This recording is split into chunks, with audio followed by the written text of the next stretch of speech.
വാഹനം മറികടന്നതുമായി ബന്ധപ്പെട്ട തർക്കത്തിനിടെ ട്രാവലർ യാത്രക്കാരെ പിക്കപ്പ് ഡ്രൈവറുടെ നേതൃത്വത്തിൽ മർദ്ദിച്ചെന്ന് പരാതി. കോഴിക്കോട് താമരശ്ശേരി ചുരത്തിലാണ് സംഭവം. പിക്കപ്പ് ഡ്രൈവർക്കും കണ്ടാലറിയാവുന്ന മറ്റ് 8 പേർക്കുമെതിരെ കേസെടുത്തു.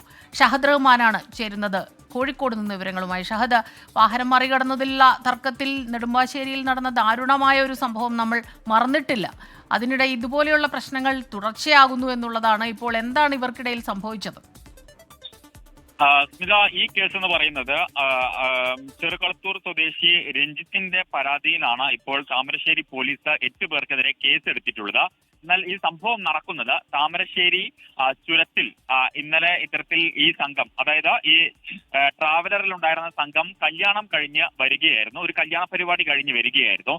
അതിനിടയിലാണ് ഇത്തരത്തിൽ ഈ അപകടകരമായ വിധത്തിൽ ഈ താമരശ്ശേരി വളവിൽ വെച്ച ഇത്തരത്തിൽ ഈ വാഹനത്തെ ഓവർടേക്ക് ചെയ്യാനുള്ള ഒരു ശ്രമം നടത്തുന്നത്. അത് ഈ ട്രാവലറിൽ ഉണ്ടായിരുന്ന സംഘം ഇവരെ ചോദ്യം ചെയ്തു. തുടർന്ന് ഇവർ ഇവിടുന്ന് പോവുകയും ചെയ്തു.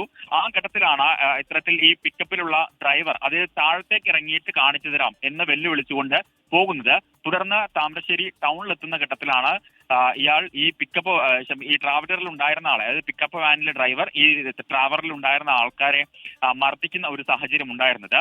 ഈ പിക്കപ്പ് വാനിൽ ഉണ്ടായിരുന്നത് ഒരാളാണ്. എന്നാൽ പിന്നീട് താമരശ്ശേരിയിൽ നിന്നുള്ള നാട്ടുകാരും കൂടി സംഘം ചേർന്നാണ് ഇത്തരത്തിൽ ഈ മർദ്ദനം ഉണ്ടായിട്ടുള്ളത് എന്നുള്ളതാണ് നമുക്ക് ലഭ്യമായിട്ടുള്ള വിവരം. 8ഓളം പേർക്കെതിരെയാണ് എന്തായാലും താമരശ്ശേരി പോലീസ് ഇതുമായി ബന്ധപ്പെട്ട് കേസ് രജിസ്റ്റർ ചെയ്തിട്ടുള്ളത്. ഷഹദ് റഹ്മാനാണ് വിവരങ്ങളുമായി കോഴിക്കോട് നിന്ന് ചേർന്നത്.